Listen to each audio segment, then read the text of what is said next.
जन्माष्टमी पर सुने भगवान श्री कृष्ण की जन्म कथा। भाद्रपद कृष्ण अष्टमी को श्री कृष्ण जन्माष्टमी कहते हैं क्योंकि यह दिन भगवान श्री कृष्ण का जन्मदिवस माना जाता है। इसी तिथि की घनघोर अंधेरी आधी रात को रोहिणी नक्षत्र में मथुरा के कारागार में वसुदेव की पत्नी देवकी के गर्भ से भगवान श्री कृष्ण ने जन्म लिया था। यह तिथि उसी शुभ घड़ी की याद दिलाती है और सारे देश में बड़ी धूमधाम से मनाई जाती है। जन्माष्टमी के दिन भगवान श्री कृष्ण की जन्म संबंधी कथा भी सुनते सुनाते हैं, जो इस प्रकार है। द्वापर युग में भोजवंशी राजा उग्रसेन मथुरा में राज्य करता था।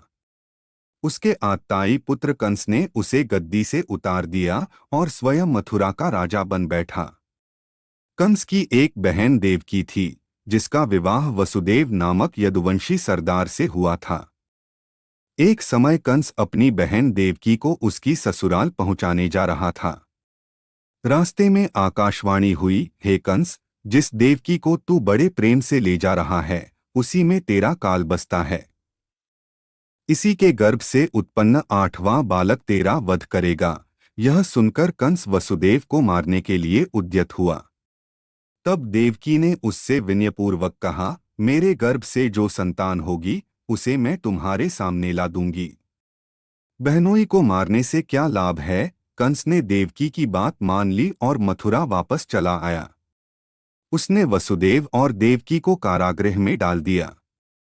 वसुदेव देवकी के एक एक करके 7 बच्चे हुए और 7 को जन्म लेते ही कंस ने मार डाला।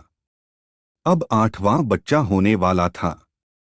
कारागार में उन पर कड़े पहरे बैठा दिए गए। उसी समय नंद की पत्नी यशोदा को भी बच्चा होने वाला था।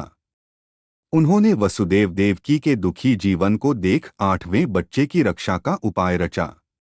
जिस समय वसुदेव देवकी को पुत्र पैदा हुआ, उसी समय संयोग से यशोदा के गर्भ से एक कन्या का जन्म हुआ, जो और कुछ नहीं सिर्फ माया थी। जिस कोठरी में देवकी सुदेव कैद थे, उसमें अचानक प्रकाश हुआ और उनके सामने शंख, चक्र, गदा, पद्म धारण किए चतुर्भुज भगवान प्रकट हुए। दोनों भगवान के चरणों में गिर पड़े। तब भगवान ने उनसे कहा, अब मैं पुनः नवजात शिशु का रूप धारण कर लेता हूँ। तुम मुझे इसी समय अपने मित्र नंदजी के घर वृंदावन में भेज आओ और उनके यहाँ जो कन्या जन्मी है, उसे लाकर कंस के हवाले कर दो। इस समय वातावरण अनुकूल नहीं है। फिर भी तुम चिंता न करो। जागते हुए पहरेदार सो जाएंगे, कारागृह के फाटक अपने आप खुल जाएंगे और उफनती अथाह यमुना तुमको पार जाने का मार्ग दे देगी। जात शिशुरूप श्री कृष्ण को सूप में रखकर कारागृह से निकल पड़े और अथाह यमुना को पार कर नंदजी के घर पहुंचे। वहां उन्होंने नवजात शिशु को यशोदा के साथ सुला दिया और कन्या को लेकर मथुरा आ गए।